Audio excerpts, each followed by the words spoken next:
نحمده ونصلي على رسوله الكريم اما بعد اعوذ باللہ من الشیطان الرجیم بسم اللہ الرحمن الرحیم کل نفس ذائقۃ الموت صدق اللہ العظیم۔ ممبر رسول پہ جلوہ افروز سادات اکرام، علماء اکرام، شعراء اعظام اور میرے عزیز سنی جدتی بھائیوں، السلام علیکم ورحمۃ اللہ وبرکاتہ۔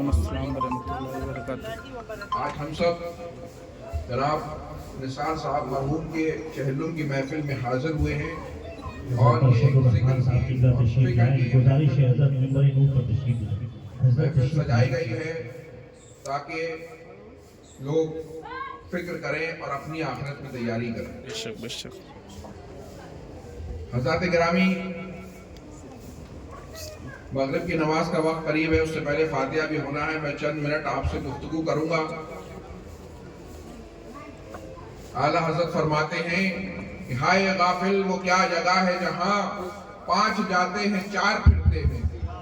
ہائے غافل وہ کیا جگہ ہے جہاں 5 جاتے ہیں 4 پھرتے ہیں۔ میرے عزیز بھائیوں، ہم اس دنیا میں ایک مسافر کی طرح آئے ہیں۔ جو بھی اس دنیا میں آیا ہے وہ ایک مسافر کی حیثیت سے ہے، اسے اپنا وقت پورا کرنا ہے اور واپس یہاں سے چلے جانا ہے۔ بہت سی قومیں ہیں چاہے خدا پہ یقین نہ رکھے لیکن موت پہ سب کو یقین ہے، کیونکہ روز اپنی آنکھوں سے اس بات کا مشاہدہ کرتے ہیں۔ تو جو بھی اس دنیا میں آیا ہے بالآخر اسے جانا ہے۔ کسی کو 60 سال کی زندگی ملی ہے، کسی کو 70 سال کی زندگی ملی ہے، کوئی 30 سال میں ہی اس دنیا سے اپنا وقت پورا کر کے جا رہا ہے۔ تو عقل مند انسان وہ ہوا کرتا ہے جس کا جس کی نظر اپنے مقصد پہ ہوا کرتی ہے۔ مسلمان کے زندگی میں یہ جو ہم ایک وقت کے لیے آئے ہیں، یہ ایک امتحان گاہ ہے اور ہمارا مین مقصد آخرت کی کامیابی ہے، جس کے لیے ہمیں اس دنیا میں توشہ آخرت اکٹھا کرنا ہے۔ تو جو عقل مند انسان ہوا کرتا ہے وہ اپنے مقصد پہ نظر رکھتا ہے۔ ہمارے بیچ بہت سے نوجوان ہیں، اسٹوڈنٹ ہوا کرتے ہیں، وہ اپنے امتحان پہ نظر رکھا کرتے ہیں۔ کچھ لوگ میڈیکل کی تیاری کرا کرتے ہیں، وہ نیٹ کے امتحان پہ نظر رکھتے ہیں۔ تو جو انسان اپنے مقصد پہ نظر رکھا کرتا ہے وہ پھر ادھر ادھر بہکا نہیں کرتا ہے۔ اور جو انسان کہیں سفر کر کے جاتا ہے، کسی کو آگرہ سے بمبئی جانا ہو تو وہ بہت بڑے الماریاں لے کر نہیں جایا کرتا ہے، بڑے بڑے سوٹ کیس لے کر نہیں جایا کرتا ہے، بلکہ ضرورت کا سامان لے کے جایا کرتا ہے۔ تو جو مسافر ہے اس کو دنیا میں اپنا اتنا ہی حصہ کرنا چاہیے جتنا اس کے لیے ضرورت کا ہو، اور اپنی نظر آخرت پہ رکھنی چاہیے۔ اور یہ جو آخرت کا کانسیپٹ ہے اسلام میں، یہ بہت ہی مفید کانسیپٹ ہے۔ جس کی نظر میں آخرت پہ ہوگی اس کی زندگی کے اعمال سدھر جائیں گے۔ اگر انسان مستقل اپنی موت کو یاد کرتا رہے تو اس کے اعمال بڑی حد تک سدھر جایا کرتے ہیں۔ تو ہمیں اس آخرت کے کانسیپٹ کو، اپنی موت کو روز یاد کرنا چاہیے اور اس کے لیے تیاری کرنا چاہیے۔ عقل مند انسان وہی ہے جو آنے والے امتحان کی تیاری کیا کرتا ہے۔ کوئی بھی شخص ایسا نہیں ہے جو موت سے بچ سکے، تو بہتر وہی ہے جس چیز سے بچا نہیں جا سکتا، اس کا سامنا کرنے کی تیاری کرنی چاہیے۔ جب انسان کے سامنے اس کی آخرت ہوگی تو انسان جب یہ جانے گا کہ میں کتنا ہی طاقتور کیوں نہ ہو جاؤں، کتنی ہی عمر کیوں نہ پالوں، ایک دن مجھے اس دنیا سے جانا ہے۔ پھر میرے عزیز و اقارب، میرے گھر والے، میرے چاہنے والے، مجھ سے محبت کرنے والے میرے بچے مجھے قبرستان میں ایک قبر کے سپرد کر کے آ جائیں گے، جہاں پر میرے اعمال ہوں گے، میرا عقیدہ ہوگا، اور جو میں نے دنیا میں کیا ہے مجھے اس کا حساب دینا ہوگا۔ تو انسان اس کی زندگی بدل جایا کرتی ہے۔ ہمارا عالم یہ ہو گیا ہے کہ ہم یہ سمجھنے لگے ہیں کہ ہم اسی دنیا میں شاید ہمیشہ رہنے کے لیے آئے ہوئے ہیں، اور ہم اپنے آپ کو اپنی اوقات بھول جایا کرتے ہیں اور اس طریقے سے رہتے ہیں کہ شاید ہمیں کبھی جانا ہی نہیں ہے۔ پھر اچانک ایک دن موت کا فرشتہ آواز دیتا ہے اور روح وہ جسم سے پرواز کر جایا کرتی ہے۔ اب یہ آپ نے دیکھا کہ 20 دن پہلے ہمارے سگے چچزاد و خالزاد بھائی سید برکات حیدر میاں اچانک ان کا انتقال ہو گیا۔ رات کے 12:30 بجے وہ میرے گھر میں بیٹھے ہم سے بات کر رہے تھے، گھر جا کے سوئے ہیں۔ صبح ان کے گھر سے کال آئی جلدی آئیے، جا کے دیکھا تو ان کی روح پرواز کر چکی تھی۔ تو حضرات گرامی، یہ ضروری نہیں کوئی انسان 60 سال اور 70 سال کی زندگی پائے، بلکہ میں اپنے نوجوانوں سے کہنا چاہتا ہوں، آج کل روز خبریں آتی رہتی ہیں، کوئی 30 سال میں دنیا سے جا رہا ہے، کوئی 40 سال میں کسی کو ہارٹ اٹیک ہو رہا ہے، مستقل جو ہے انسان دنیا سے جا رہا ہے، اور حقیقت میں کامیاب وہی ہے جو اپنی موت کی تیاری کیا کرتا ہے۔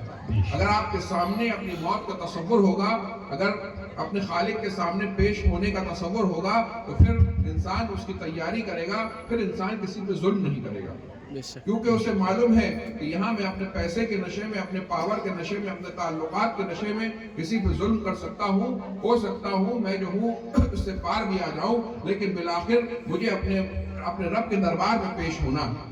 پھر نہ کوئی کسی پہ ظلم کرے گا، نہ کسی کی زمین پہ قبضہ کرے گا، نہ کسی پارٹنر کو دھوکہ دے گا، نہ کسی کا پیسہ لے کے بھاگے گا، نہ کسی عورت کو ستائے گا، نہ کسی کو پریشان کرے گا، کیونکہ اس کے سامنے اس کی آخرت ہے۔ تو ہمیں اپنی موت کو، اپنی آخرت کی تیاری کو اپنے سامنے رکھنا چاہیے۔ اگر ہم مستقل اس بات کو تصور اپنے اندر بنا لیا کریں گے، میں ایسے لوگوں کو جانتا ہوں کہ جنہوں نے اپنے کفن تیار کر کے اپنے بیڈ روم میں، اپنی الماریوں میں رکھ لیے ہیں، تاکہ ان کی نظر اس پہ پڑتی رہے اور انہیں اپنی آخرت کی یاد تازہ ہوتا رہے۔ اللہ تعالیٰ نے انہیں کروڑوں اربوں روپے دیے ہیں، لیکن یہ عالم ہے کہ اپنی موت کی تیاری اس طریقے سے بھی کیا کرتے ہیں، اور ہمارا یہ عالم ہے کہ ہم جو ہیں اس دن سے غافل ہیں، اپنی موت سے غافل ہیں، جس سے بچا نہیں جا سکتا۔ تو ہمیں مستقل جو ہے اپنی موت کی تیاری کرتے رہنا چاہیے، کیونکہ بالآخر ہمارے سامنا بھی موت سے ہونا ہے۔ جب انسان کے سامنے جو ہے اس کی آخرت ہوگی تو اس کے سارے اعمال سدھرتے چلے جائیں گے۔ ہم اس دنیا میں چاہے 4 منزل کا مکان بنا لیں، چاہے بڑی سے بڑی گاڑیاں لے لیں، چاہے بہت بڑے بزنس کھڑے کر لیں، لیکن بالآخر ہمیں یہاں سے چلے جانا ہے اور وہ کسی اور کے حوالے کر جانا ہے۔ جب انسان کے سامنے اس کی آخرت ہوگی تو وہ حلال کمائی کرنے کی کوشش کرے گا، کیونکہ اسے معلوم ہوگا کہ اللہ رب العزت کے دربار میں ہمیں جو ہے اس کا جواب دینا ہے۔ آج ہمارے بہت سے بھائی اپنی برادری کے جوش میں، اپنے پیسے کے جوش میں، اپنی پولیٹیکل کنیکشنز کے جوش میں، اپنی بدنی قوت کے جوش میں ہمارے اندر ایک دوسرے پہ ظلم کر بیٹھتے ہیں، اور اپنے آپس میں آج ہم یہ کہتے ہیں کہ دوسرے ہم پہ ظلم کر رہے ہیں۔ یقین مانیے ہم لوگ آپس میں کتنا ایک دوسرے پہ ظلم کر رہے ہیں۔ ہمارے محلوں میں، ہمارے معاشرے میں ہم نے ایک دوسرے پر ظلم کا جو ہے بازار بپا کر رکھا ہے۔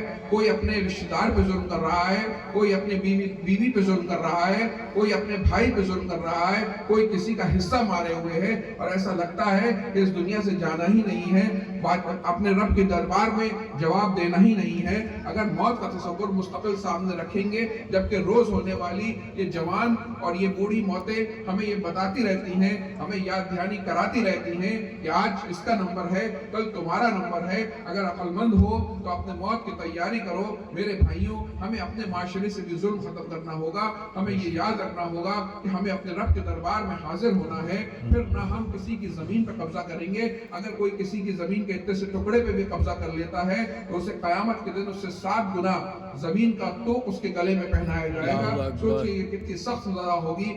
آج لوگ زمین پہ قبضہ کر رہے ہیں، پلاٹ پہ قبضہ کر رہے ہیں، گھر پہ قبضہ کر رہے ہیں، دکانوں پہ قبضہ کر رہے ہیں، کوئی کسی کے مال پہ قبضہ کر لے رہا ہے، کوئی کسی کی عزت کو بازار میں اچھالنے کی کوشش کر رہا ہے، کوئی کسی کا حصہ نہیں دے رہا ہے، کسی کو نقصان پہنچانے کی کوشش کر رہا ہے، کسی کو جھوٹے مقدمے میں پھنسانے کی کوشش کی جا رہی ہے۔ حضرات گرامی، ہمیں چاہیے کہ ہم اپنے گناہوں کی توبہ دیں، اللہ کے دربار میں اپنی موت کو یاد کر کے اس کے پیارے محبوب صلی اللہ تعالیٰ علیہ وسلم کے کو وسیلہ بنا کر سچے دل سے توبہ کریں، اور جس کا جو حق مارا ہے اس کو لوٹا دیا جائے، جس کی بے عزتی کی ہے، جس کو دھوکہ دیا ہے، جس کو پریشان کیا ہے، اس سے یہیں پہ معافی مانگ لی جائے، کیونکہ اگر اس نے اپنا حق وہاں پر مانگ لیا تو بہت مہنگا پڑے گا۔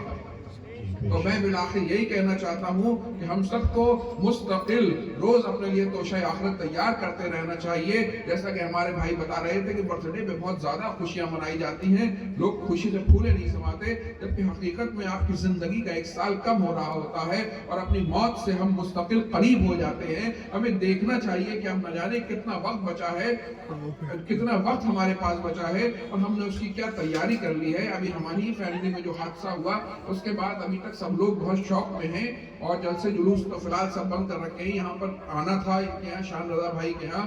بس اللہ تعالیٰ ہم سب کو اپنی آخرت کی تیاری کرنے کی توفیق عطا فرمائے، عقائد اہل سنت پہ مضبوطی سے کامیاب رہنے کی توفیق عطا فرمائے۔ اپنے اعمال کی اصلاح کرنے کی توفیق عطا فرمائے، ہم سب کا خاتمہ ایمان پہ فرمائے۔ جناب نثار صاحب مرحوم اور سید برکات حیدر میاں کی مغفرت فرمائے، ان کے پسماندگان کو صبر عطا فرمائے، تمام جائز زندگی و قبول فرمائے۔ السلام علیکم ورحمۃ اللہ وبرکاتہ۔